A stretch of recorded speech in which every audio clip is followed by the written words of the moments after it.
Sugeng siang anak negeri. Ketemu lagi dengan aku Ali.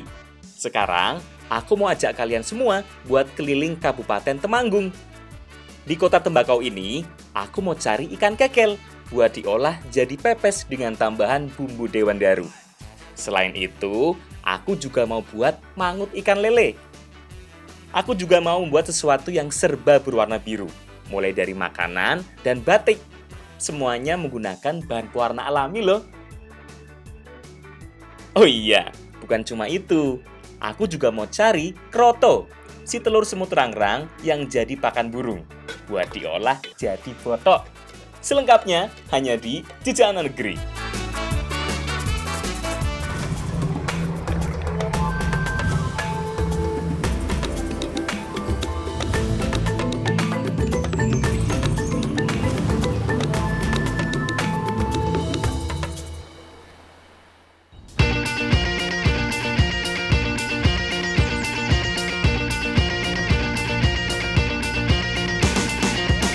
Sekarang aku lagi ada di Desa Tlogowungu, Kabupaten Temanggung. Aku lagi main di salah satu sungai yang ada di desa ini. Walaupun termasuk sungai yang dangkal, aliran sungai Puput termasuk yang lumayan besar loh. Makanya, mau main-main di sekitar aliran sungainya. Paling enak, renang di sekitar sungai ini yo, menggunakan bantuan debok pisang. Tinggal dihanyutkan dan kita naik di atasnya. Wis, sambil menghanyutkan diri, sambil menikmati keindahan Desa Tlogowungu.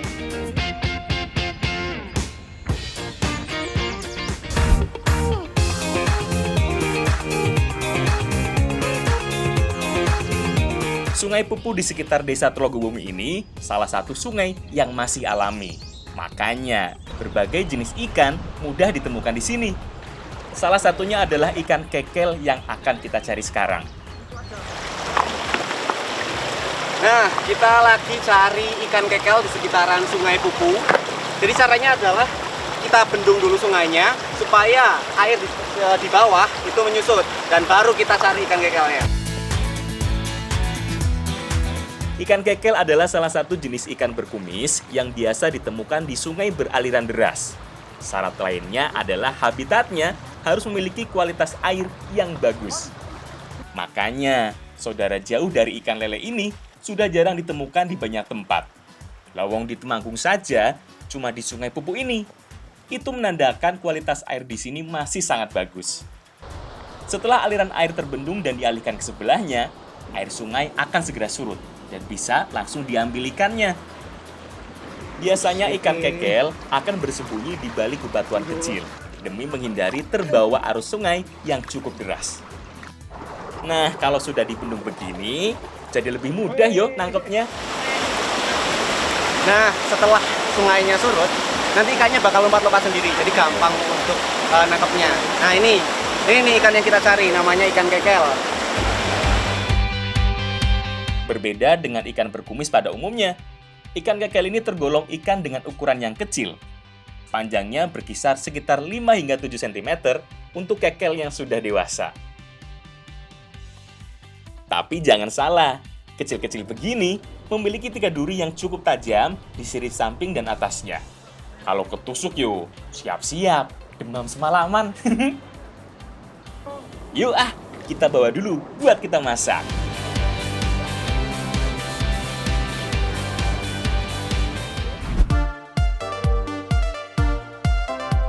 Oh iya, sebenarnya ikan kekel ini jarang dikonsumsi. Biasanya hanya dimanfaatkan sebagai ikan hias di kalangan tertentu. Tapi sebenarnya enak juga loh buat dikonsumsi. Ini kita lagi masak pepes ikan kekel. Jadi ikan kekel ini sejenis ikan keting atau lele. Dan kita kasih jeruk nipis dulu biar nggak habis, Bu. Namanya juga ikan air tawar yo. Apalagi untuk ikan yang tidak bersisik. Biasanya berlendir dan mudah mengeluarkan aroma amis. Untung jeruknya banyak. Jadi, bisa hilang deh masalah semua ini. Pepes ikan yang akan kita buat sebenarnya adalah salah satu jenis pepes ikan yang cukup sederhana. Hanya menggunakan bumbu-bumbu yang diiris. Mulai dari bawang merah, bawang putih, cabai, serai, kunyit, tomat, dan salam. Semuanya diiris tipis seperti ini. Bedanya adalah tambahan bumbu spesial ini dari buah Dewan Daru. Jadi spesialnya pepes kali ini adalah buah dewandaru ini. Jadi nanti bakal ada rasa asam manis dari buah dewandaru. Rasanya pasti enak yo. Iya, kecut ya. Ya, tapi kan asam enak. Oh, iya, siap. Ibu, tak cicipi nggih, Bu? Iya, Wah, ini enak soalnya. Seperti kebanyakan buah yang mengandung banyak vitamin C, dewandaru juga memiliki rasa yang asam manis. Buah dewandaru adalah salah satu superfood yang memiliki banyak manfaat. Buah yang berasal dari Amerika Latin ini memiliki banyak kandungan dan nutrisi seperti vitamin C, vitamin A, dan vitamin B kompleks, serta mengandung zat besi, magnesium, potasium, kalsium, dan fosfor. Sip, sekarang saatnya campurkan semua bahan. Campurkan ikan kekel dengan semua bumbu iris, mulai dari bumbu yang keras sampai bumbu yang lebih lunak. Berikutnya masukkan juga bumbu bercita rasa asamnya, seperti irisan tomat dan buah dewandaru ini. Tambahkan gula dan garam secukupnya. Terakhir, masukkan daun salam dan bungkus dengan daun pisang.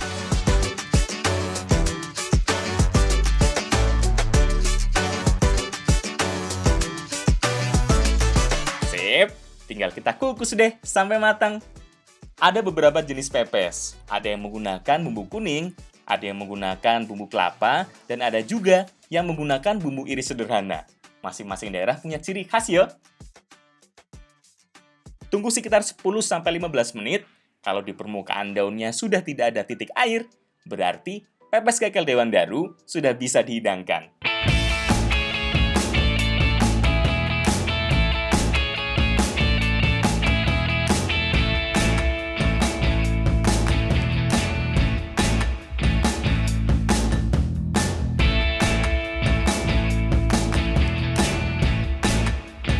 Tekstur ikan kekel cukup empuk dan lembut, walaupun berukuran kecil. Kalau masih fresh seperti ini, rasanya yuk jelas lebih gurih ya. Rasa kekelnya sama kayak lele, cuma memang ukurannya lebih kecil. Terus pedas dan asam dari dewandarunya itu jadi lebih mantap. Nih, Bu. Wah, malih, Bu.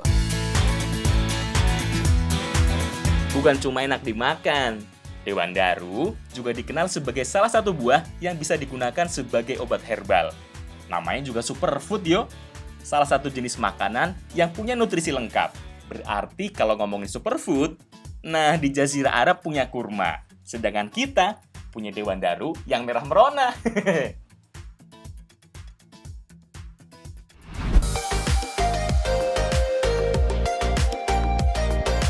Salah satu jenis ikan berkumis yang paling populer adalah ikan lele, salah satu ikan air tawar yang sangat sering dikonsumsi. Selain karena mudah dipelihara, juga memiliki cita rasa yang lezat dan gurih.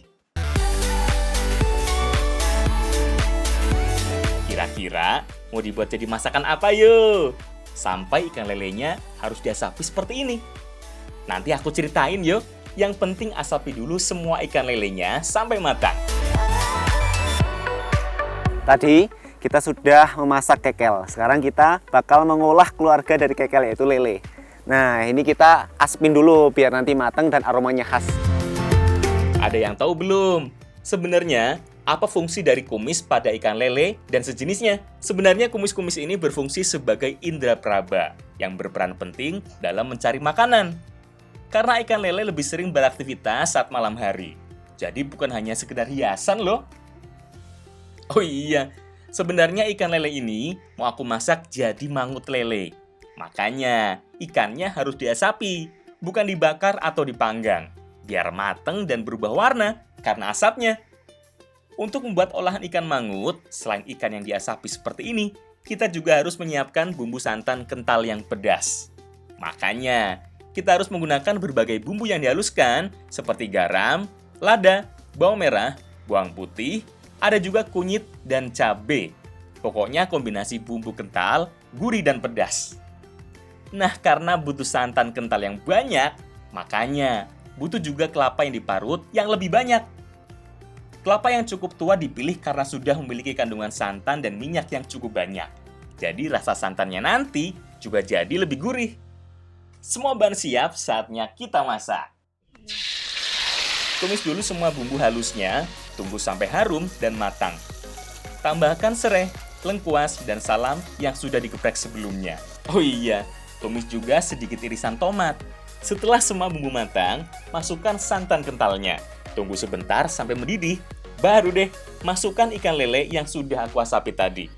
Nah, olahan mangut seperti ini merujuk ke varian mangut ikan di sekitar pantai utara Jawa. Karena kebanyakan olahan ikannya harus diasapi dulu. Sedangkan varian mangut yang berkembang di sekitar Jogja, banyak juga yang tidak diasapi. Tapi, cukup digoreng dulu ikannya. Terakhir, biar makin sedap, kasih sedikit daun kemangi sesaat sebelum mangut siap diangkat, agar aromanya lebih kuat. Nah, iki mangut lele siap kita santap.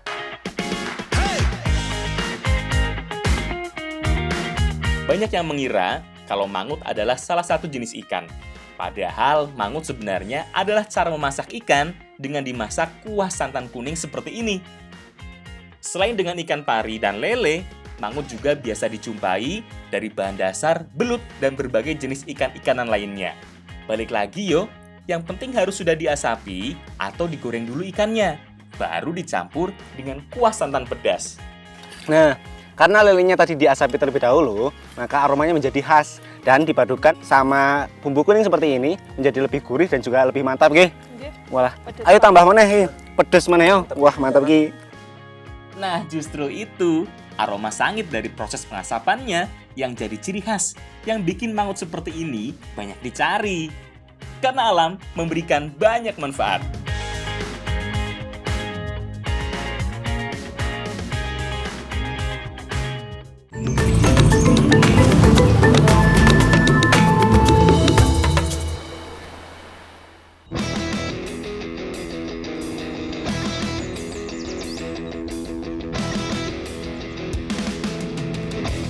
Sekarang geser sedikit ke Desa Balerejo, Kabupaten Temanggung.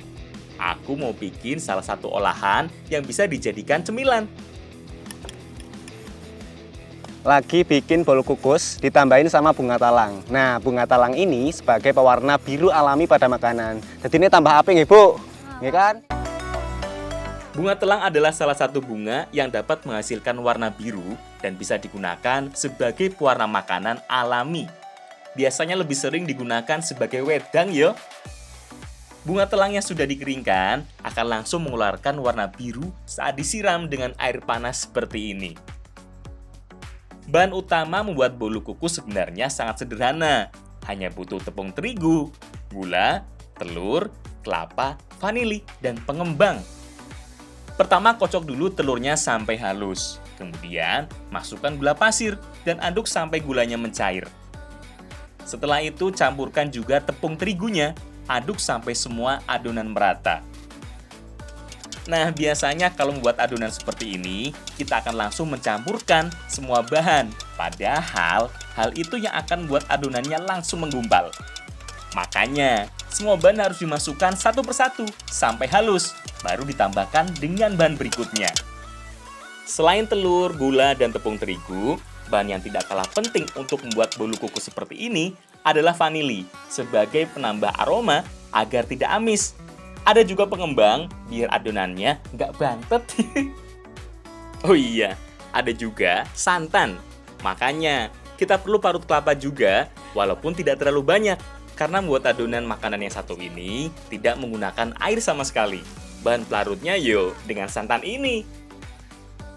Kalau adonannya sudah halus, sekarang masukkan pewarna dari bunga telangnya. Tuh, warna birunya langsung keluar toh. Langsung cetak ke dalam wadah ya. Nah, jadi adonannya ada dua lapis. Yang pertama adalah yang original. Kemudian yang kedua itu warna biru dari bunga telang tadi. Jangan terlalu penuh saat masukkan adonan ke dalam cetakan. Sisakan sedikit ruang karena si bolu bunga telang ini akan mengembang dan mekar layaknya bunga.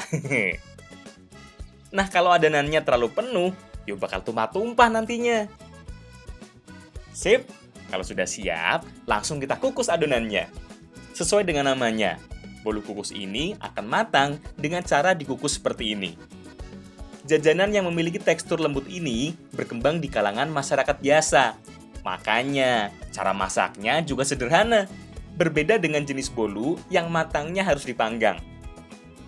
Nah, salah satu ciri khas dari bulu kukus seperti ini, ya bentuknya yang mengembang dan mekar seperti bunga. Kalau sudah mekar, berarti bulu kukus bunga telang sudah matang dan siap dihidangkan.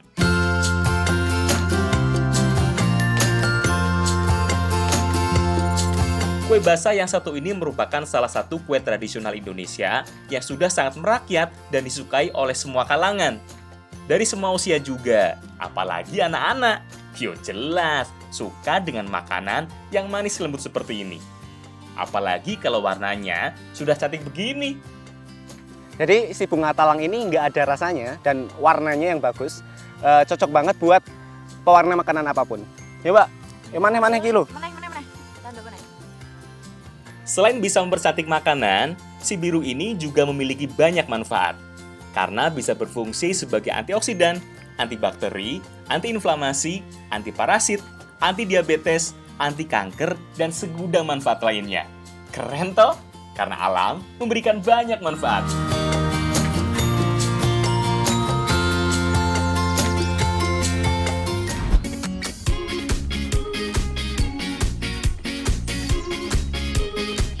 Masih mau mengulas berbagai tanaman yang bisa dijadikan sebagai pewarna biru alami. Kalau tadi sudah membahas pewarna biru yang digunakan sebagai pewarna makanan, sekarang aku mau panen tanaman penghasil warna biru yang digunakan sebagai pewarna pakaian. Lagi motong daun mangsi. Jadi tumbuhan mangsi ini emang butuh tempat yang teduh untuk tumbuh. Makanya ditanam di bawah pohon kopi kayak gini. Kalau masyarakat sini menyebutnya sebagai daun mangsi, karena semua yang berwarna seperti ini biasanya disebut sebagai mangsi. Sebenarnya nama latinnya adalah Strobilanthes cusia, yang merupakan tanaman semak herbal yang bisa tumbuh sekitar 1,5 meter. Habitat tumbuhan yang satu ini adalah berada di antara pepohonan yang memiliki kelembaban optimum. Makanya, cocok ditanam di sela kebun kopi seperti ini. Kalau terlalu sering kena matahari, biasanya daunnya akan berukuran kecil, warnanya juga jadi kekuningan. Kandungan warna birunya jadi jauh lebih berkurang. Daun penghasil warna indigo ini belum banyak dikenal di negara kita. Tapi kalau di Tiongkok dan India, pernah dikembangkan dalam skala besar untuk digunakan sebagai pewarna alami tekstil. Nah, memotong pohon mangsi ini nggak boleh sembarangan. Harus sekitar 50 cm dari atas supaya pohon mangsi yang di bawah ini bisa tumbuh subur lagi. Nah, si tanaman mangsi ini bisa dipanen sekitar 2 hingga 3 kali dalam 1 tahun. Artinya kalau dipotong sesuai dengan aturan, dalam 3 bulan ke depan sudah bisa dipanen lagi. Sip, kayaknya sudah cukup yo. Kita bawa yuk ke tempat pengolahannya.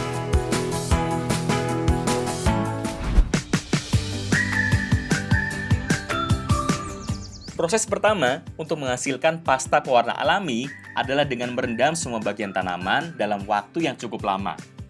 Nah, ada salah satu kolam penampungan khusus yang digunakan untuk merendam tanaman sampai sekitar 1 minggu.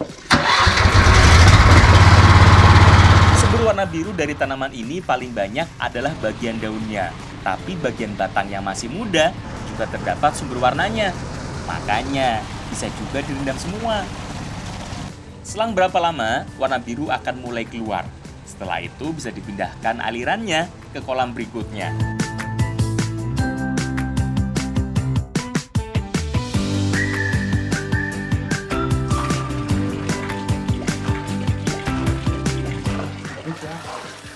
Ini Pak. Jadi setelah didiamkan selama 3 hari 3 malam, airnya ditampung di bak penampungan seperti ini. Kemudian dikasih kapur kayak gini supaya pengendapannya jadi lebih cepat. Iya Pak?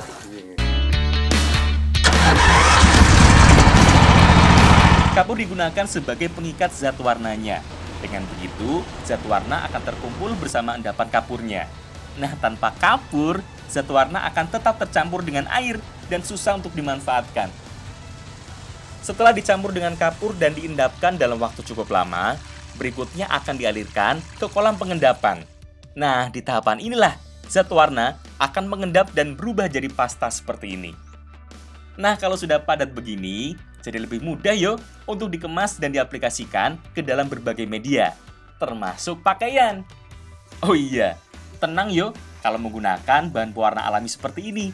Bahkan di tempat pengolahan tidak mengeluarkan limbah yang berbahaya. Yo kan bahannya saja dari tanaman. Makanya limbahnya juga aman. Bisa digunakan menjadi pupuk kompos malah.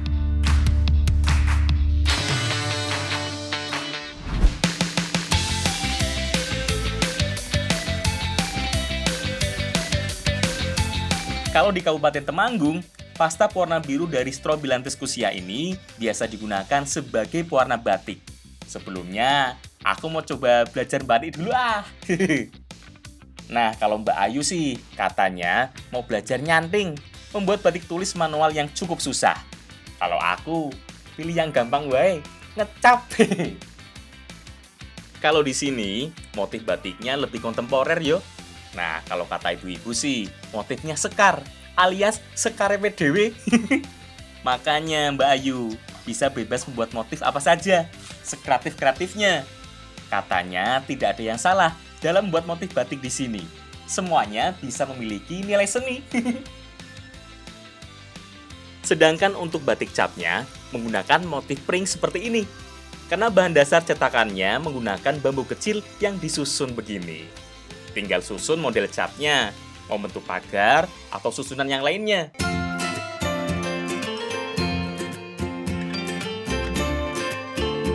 Sip, kalau batiknya sudah siap, sekarang saatnya kita beri pewarna. Oh iya, sebelumnya basahkan dulu kain batiknya, agar pori-porinya terbuka, jadi bisa lebih menempel zat warnanya. Nah, inilah bedanya batik yang diberi pewarna alami dengan pewarna buatan. Biasanya batik yang menggunakan pewarna buatan, pewarnaan dilakukan dengan cara direbus. Kalau menggunakan pewarna biru yang satu ini, cukup dicelup seperti ini. Hati-hati yo, seluruh bagian kain harus benar-benar terendam zat pewarna, biar warnanya merata. Nah, kita sedang nyelupin kain yang sudah dicanting tadi. Cuma sebelum dicelupin ke pewarna alami ini, kita basahi terlebih dahulu supaya warnanya mudah merekat, ya, Bu. Nggih, leres. Niki ditenggo 3 menit lagi. 3 menit. Nggih. Baru nanti kita angkat. Wah, nggih, Iya. sip. Saat diangkat, kain batik tidak langsung akan berubah biru. Tapi beberapa detik setelah terkena udara, warna biru perlahan akan keluar. Tinggal dikeringkan deh. Pewarnaan bisa diulang hingga 3 kali, tergantung seberapa tua warna biru yang diinginkan. Nih, salah satu contoh jadinya. Keren-keren toh, kita pakai yuk Bayu. Nah, udah siap iki buat ikutan Citayam Fashion Week.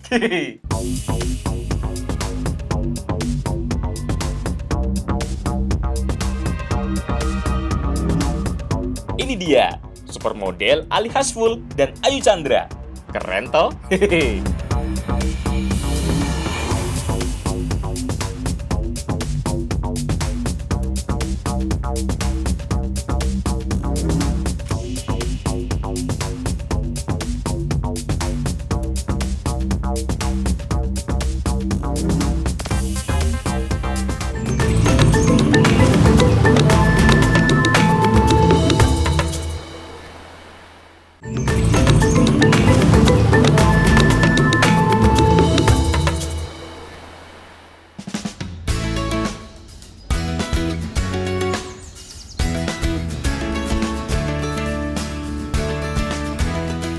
Masih di Kabupaten Temanggung, sekarang aku mau cari salah satu serangga yang banyak diburu. Sebenarnya bukan serangganya yang kita cari, tapi telurnya. Kroto. Kroto adalah telur atau larva dari semut rangrang. Untuk mendapatkan kroto, kita harus berjuang melawan pasukan semut rangrang.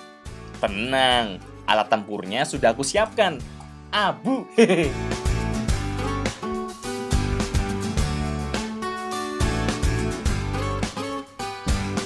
Nah, jadi sebelum kita ngambil semut rangrangnya, kita lapisi tubuh kita pakai abu ini dulu. Karena biar kita nggak digigit. Ya Pak, jadi harus cepat ya. Kalau nggak ya langsung digigit kita. Abu dari sisa pembakaran kayu pada tungku digunakan untuk melapisi bagian kulit kita. terutama bagian tubuh yang rawan dirambati oleh semut rangrang, seperti tangan dan kaki. Tapi karena aku takut, yuk sekalian, mukanya. Kalau sudah dilumuri abu, semut rangrang akan sulit berjalan di atas kulit. Karena licin yo. Sip, saatnya kita panjat. Semut rangrang adalah salah satu jenis semut yang memiliki warna tubuh merah dan besar. Biasanya dikenal memiliki kemampuan tinggi dalam membentuk anyaman untuk sarangnya. Nah, sarangnya inilah yang akan kita cari. Sayangnya, serangga ini bersifat teritorial dan bertemperamen galak. Siapapun yang mendekat, apalagi berniat mengambil sarangnya, yo langsung diserang.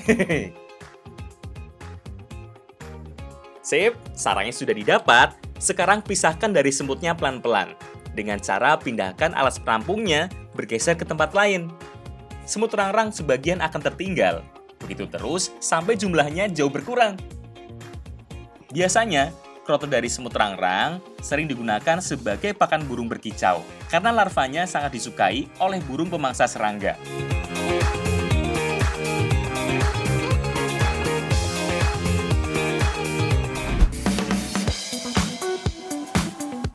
Eits, tapi selain disukai burung, kroto juga disukai oleh sebagian orang loh, karena bisa dimasak menjadi olahan yang enak.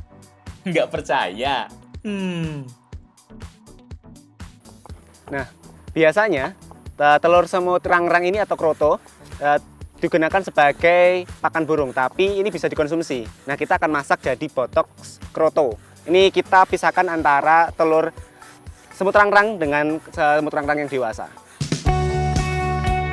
Aku bersihkan dulu yo semutnya, biar bener-bener hanya tinggal krotonya saja. Sebenarnya sih nggak terlalu masalah kalau sebagian semut rangrang masih terbawa. Paling hanya sedikit pedas dan getir rasanya. Oh iya, paling sering kroto seperti ini diolah menjadi botok. Salah satu makanan khas Jawa yang menggunakan parutan kelapa sebagai bahan utamanya. Bumbu yang digunakan cukup sederhana. Cukup haluskan bawang merah, bawang putih, kemiri, dan cabai. Kemiri ditambahkan agar botoknya nanti lebih gurih. Nah, kalau cabenya kita pakai cabai rawit yang hijau saja yo. Soalnya cabai rawit merah lagi mahal banget harganya. Tenang, rasanya sama-sama enak kok. Bahan lainnya yo jelas, parutan kelapa. Zaman dulu botok terbuat dari parutan kelapa, ampas sisa perasan santan. Karena daripada terbuang, biasa diolah jadi botok dengan dicampur berbagai bahan. Tapi kalau sekarang yang digunakan adalah parutan kelapa segar yang belum diambil santannya. Jelas lebih gurih dan enak ya rasanya. Botok biasanya menggunakan campuran mandingan atau pete Cina. Tapi kalau nggak ada, bisa juga menggunakan tambahan daun sol atau daun melinjo seperti ini. Daun yang biasa digunakan sebagai bahan sayur asem dan sayur ronde ini enak juga loh kalau dicampur dengan botok. Apalagi daunnya masih muda. Sip, semua bahan sudah siap, saatnya kita masak.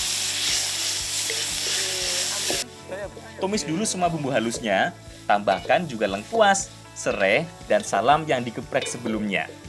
Tambahkan gula merah, kemudian masukkan langsung parutan kelapanya. Nah, botok itu ada beberapa jenis. Ada yang dikukus, ada yang dioseng-oseng kayak gini. Tapi yang ciri khasnya adalah adanya kelapa ini. Biasanya kalau botok yang dioseng seperti ini, teksturnya akan lebih kering dan rasanya jadi lebih gurih. Jangan lupa tambahkan sedikit air yo, biar nggak gosong, biar semua bahannya juga mateng. Sekarang masukkan krotonya dan aduk supaya matang merata dan bumbunya meresap sempurna. Nah, kalau sudah matang, tinggal tambahkan irisan daun so. Selain sebagai tambahan serat, daun so juga bisa membuat masakan lebih sedap karena aromanya yang cukup kuat. Sip, iki botok kroto daun melinjo siap kita coba.